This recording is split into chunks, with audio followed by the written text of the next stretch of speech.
लई में आलग कते चे आलम बरो चोले या एफआर एमने आले जुतुम रे राम धनो कना मोडे गोडे तकना मतुरे मीटिंग गोडे तकना मतुरेन मुरुत हर कना मुतुल खुंटी कना आर मीटिंग एटा धर्म ना बोंगा बुरु आमेम संभाय आमा संस्कृति रे मीटिंग आदिवासी संस्कृति रे लगा बम बुझे आरम जुक्ति कना इसला परवन्यु कते चला बन जुक्ति आम लगा तो कतिकु किछु दिन मांग रे अब सोशल मीडिया तलारे बन नेले जे बोले गणेश ठाकुर जहां दो गणेश मूर्ति नहा छत्तीक कोरेन बोंगा बुरु कना उनी दो किछु दिन मांग रे अब बन नेल दिया जे बोले भुवनेश्वर नहा पंची डिंगा कते जाहिर थान रे नहा को बोंगा बुरु वाय कान अब संताल समाज रेन हर तिहिं उनको संताल समाज रेन हर कना को जहां बांग को बुझाव दरिया कना बांग को ठिका दरिया कना जहां लका बड़ाय कना नवा सोशल मीडिया होते जहां नवा कथाय साब रकाब ले तबुना पहिल रे उनी दो कनाय हो संताली न्यूज है गाते को हो संताली न्यूज जहां दो nyutum kan taya रमेश गोंके ठीक गया तो उनी रमेश गोंके गी तिहिं ना उनको गणेश बोंगा गुंडा जहां बुन मेन दाड़ी कुआ जहां दो जोर जोबिस्ती कते ना अबुरेन रमेश बोया रमेश गोंके ना धमकी को मवाय कना उनी को मेताय कना जे बोले आम दो चे खातिर ते नवा वीडियो बनाव किया चिदा में एक्सपोज एलिया नवा कथा को मेताय कना तो कते को अब समाज रे जहाटा की बड़ीजा घटना घटा से बड़ी कमी सेना बुन चेष्टाया एनखान सोशल मीडिया रे रिपोर्टर को रोस्टर को जुदी को बड़ाई लखा एनखान उनको को एक्सपोज बुन गया अब नवा जतो हर बुन बड़ाई गया ठीक ओंका गी जे नुकु जहां भुवनेश्वर रेन संताल जहां कना को ना उनको ना गणेश बोंगा पंची डिंगा कते जब जाहिर थान को रकाब किदिया और को बोंगा बुरु वदिया देवा सेवा वदिया को नवा दो अडी मारंग गलत कना अडी मारंग भूल कना अडी मारंग बड़ी कना जहां दो निथ बांग को ठिका दरिया कना उनको गलती चे कना बांग को सिकरो कना और आकु की को सही गया ओना मेन कते तिहिं ना अबुरेन जहां हो संताली न्यूज रमेश गोंके ना फोन ते धमकी को मवाय कना जहां दो पहिल क्लिप रे पांजम किदा तो ओनागी कथा बुन आंजम तकवा चेत चेत को मेन का जहां का बड़ाय कना जे बोले पौरे न्यू कते हाना नवा धमकी को मवाय कना जहां का बड़ाय कना तबे नवागी विस्तार भाबे कथा आबुन सेबुन आंजम तकवा तिना गान सरिया और तिना गान खलिया ओकोटा तिना गान को रोड़े कना सानाम किछु नवा विस्तार भाबे बुन बुझाव दरिया जे उनको गणेश बोंगा गुंडा चेत को मेने कना ठीक गया चलो ताले चैनल रे वीडियो रे बना हुआ थे तबुन पे मुचे हरि नेल पे एनखा पे बुझाव दरिया ठीक गया ओकोय बिन मे कना से अबिन ओकोय बिन ले ता मसन ले बिन अबिन बिन फोन का अबिन बिन ले ओकोय बिन ले लिंक ओकोय लिंक फोन का अबिन ठीक बिन बड़ा ओकोय बिन ले है क्या अबिन बोलो YouTube कना बिन अबिन ने चिली कना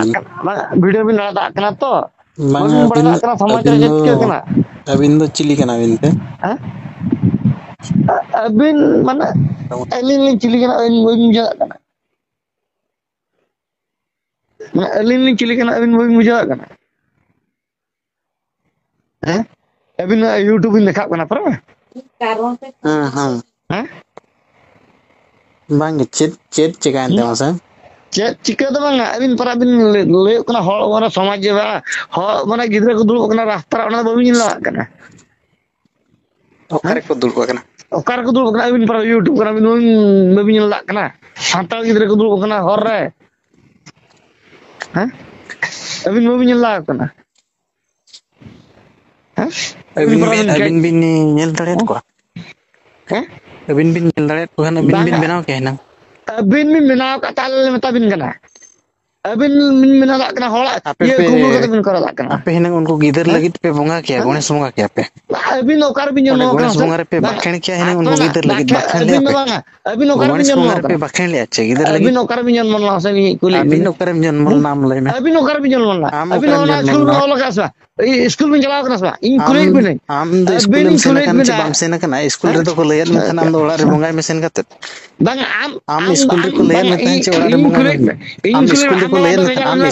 स्कूल रे हमको मेतन मास्टर रे मेतन ओड़ा रे सेन कते बोंगा में आम बाबा मेतन था स्कूल में आम बाबा मेतन चे बाय मेतन ओना दो बांग आम ले नाम स्कूल रे हमको मेतन चे बोंगा में मेनते आम बाबा स्कूल रे चेदर मेतन इन मेतन था आम बाबा भेजाला ना सब आम बाबा भेजाला ना आम बाबा जदी आमे भेजाले में आम दो स्कूल रे को मेतन आम बोंगा में मेनते आम बाबा भेजाला ना सब इन कुलेन में आम बाबा अको जन्म ना उनी स्कूल भेजाला ना सब आम आजो में आम दो स्कूल रे तो बाको ले खन में आम बोंगा में स्कूल मेनते में आम दो कल काम चेक क्या ओके आतम चेक क्या इन कुलेन में आम दो आदिवासी रम ताई को खान आदिवासी ये तो बान ये क्या आम बनु में बुझे आर बनु में रोड हो बम पुष्ट या पूर्व को न्यू का लेकिन बुझे या am salah dunia bok do bay dorkar kana Ami kata lu nyuka bujai. ama bok do bay dorkar kana ar apya jo pe role ache noa na rol nyel pe apya chelaka disom hor ko ye pya Ya, onage babu, apya jo kulit apa na? apya jo badij badij bhasa pe role ache noa ge apya choritroi dorsa ya okalakan hor kana ko tehin baha faram rin Ya babu, onage ale ma baha faram hol kana le. Ya babu ama YouTube wala kana se masa ama address chutil lim. inya address to chem chiga ama address bam laya ama address lay me ama address am lay me se dunia hor ko badai ma inya address to chem chiga ama address in kulin me okoy kanam mente ona bam lay ya address che badai kate chem chiga ya Ale address ma mi kita malak ke do. Ale address to bina address to malak ka. ar am okoy kanam in kulin me am lay ya Bang ale am address to amem lay ya che okoy kanam do okoy kanam amin kulin me kanam lay ya inya address in kulin kana am okoy kanam inya address kuli wala okoy kanam manang lay me se inya address in kulin kana Bang inya address to malak ka do am Ramdon okoy kanam manang lay me Ini tapre Ramdon inya ko address ni. in lay ma che bain lay ma Ya, ini babu Ramdon kan inya address to malak ka mana ini kulin me. अच्छा रामधन का नाम तो बा Bas. Ramdhan का नाम माने नितो बुझे के रामधन का नाम और Inya address to malak ka mana बाहा jangan Google ka. रामधन का नाम बाहा फारम रेनी गोडेत का नाम Hah? Ada cel kan malak ka itu Google ka cel ka. माने नोआ लाइन में से बाहा फारम रेन गोडेत का नाम चे बांग का नाम Bang ini godet bin kana. Am cel ka गोडेत बांग का नाम अरे आमगे इनखान दो आमगे मुरुत हरता करता दो ना गणेश बंगार नहीं हरता करता दो मुरुत थोड़ा आमगे Ini mohodan bin mohodan. Am paling mata me inya address ju midi ka kan do ini ama address bin me. Hala. Ini balas ke ini bin balas जुदी ke. आम बिस्ती में नोकाम रोड़े या नेल बे न्यूबुल कते जुदी बिस्ती नोकाम रोड़े आमा नंबर होइन पब्लिका फोन फोन ते एकदम जीवन सारा को हैरान में बड़ा Inya anyam me. Public me cek dah minta kana public me joto public me ar batakan nyamat to. ठीक है बाटकन जाम के 15 टकन जाम के ना सला दो आपे मीटिंग जहां लका पे कमी के ना मीटिंग आदिवासी संस्कृति भीतर हिंदी संस्कृति पे समाया लाजाव पे बुझाया सब बदमाश कहीं कर को संस्कृति ध्वंसकारी कहीं कर को लाजाव पे बुझाया मीटिंग आदिवासी संस्कृति भीतर हिंदू संस्कृति पे समाया Ya, लाजाव पे बुझाया मीटिंग तुरिन मुळु थोड़ा कना पे तुरिन गोडेत कना पे लाजाव पे बुझाया मीटिंग एटा धरो एटा होड़ा बोंगा बुरु आपो संस्कृति ते पे आदरिया लाजाव पे बुझाया anak lajatan न्यू बुल करते पे माताल के नाम रोड बम पुष्ट दाड़े कना notanya me anak lajatan line चला anak lajatan रामधनो कना मोडे गोडेत कना अतुरे मीटिंग गोडेत कना अतुरिन मुळु थोड़ कना मुतुल खुंटी कना आर मीटिंग एटा धर्म ना बोंगा बुरु आमेम संभाया आमा संस्कृति रे मीटिंग आदिवासी संस्कृति रे लाजा बम बुझाय आरम जुक्ति केना इंसला परवन्यु कते चला बन जुक्ति am lajatan तमा बेटा होड़ा संस्कृति मादेरे आबो संस्कृति रे लाजा बनुआ तम शरम बनुआ माताल का पे माताल चला कना पूरे पे बर्बाद चला कना बुझाय जहां लकाम रोळया पूरे बर्बाद चला कना परवन्युर कते तेहेम रोळया बुझाय छे परवन्यु कते जहां लकाम रोळया रोड थम बाय पुष्टे कना not गापाई बड़ाई में gapai तुरिन मुळुत खुंटी के मुतुल खुंटी के नाम तुरिन मिटंग मुळुत होड़ के नाम आम मिटंग तु ओकालका सुलुक सगै ताहेना अब कल्चर संस्कृति बांचाव दोहो आ नोआ हिनंग उजर कथा आम हिंदू संस्कृति अगु कतेम संभाया आर जुक्ति नोडे हे इंसला लाजाबाम बुझाया एक्चुअली लाजा तो आम के दरकार बुझे क्या आले तो बाले लाजा आपे पे लाजा निर्लज कना पे ओना तकी मेने निर्लज कना पे बापे लाजा बेलज्जा कना पे बुझे छे निर्लज्जा कना पे बापे लाजा आर पे जुक्ति कना परवन्यु कते नोय नितंग रोड हो बाम पुष्टया नोआ हो बाम ठिकय इन परवन्यु कते जुक्ति कना तिने बदनामो चिकेन आपे सलाम रोपड़ा notanya me okol lagi lenyuka am lagi lenyuka अच्छा nak nom rost ka to lenyuka अच्छा इन दिन रोस्ट के दे इन दिन मेन के ओंडे तो न्यूज पेना मेनते फोन पे मेनते होय दो अभी न कोई बिन मेने था linya upuruna bin yang dia nah ala bin nyente bin nyeka YouTube bin korea to santai sama lagi kana होय अदो चिकाय ना मसे Cika ada banga ya YouTube to santai ko korea lase diku korea ka masle bin tapi para khanti santai bin kana बांगे चेत bang to bang abin le bin YouTube to ka bin iya masle bin YouTube to ka masle bin abin duro khanti santai bin ना बापे बड़ा के Google रे search करते nail बसे Google do ale to Google ko bina ka Google ko bina Google जहां बनाव के गूगल रे सर्च पे गूगल बदी दी ओको बनाव का ओना बापे बड़ा का नितंग पुरो ओकर बिना पे दु चंग ओना हो सर्च पे je am oka kun ni jakana masle bin Sina puisa nyama YouTube re. Heh? Puisi nang pe imanya cecet. Taka japar ama mena re, tina taka dorkar le na. Nama address lebe taka lebe. Bahkan phone pe bejatam. Phone pe bejatam niding meja ama taka. Tina taka dorkar. इन तो पुसे को तो whether करेंगे बुझा Kami ada address kulen ta. Ama address le tam so kare. In chala ko to le jaye. Samaj sevi kara em di to paisa one deta. Tina taka dorkar tam babu. Ya ale hale punya lekat dia YouTube. Ale le korao kat dia. Alaga samaj sevi hol. Nokona ba rumna roasting ya to koi dikate roasting okor Mane hello हाँ हाँ आंजो में आंजो बा कथा को ना बुझे क्या no जो रोस्टिंग क्या तो छेद खतिर रोस्टिंग क्या हां मतलब देता हेलो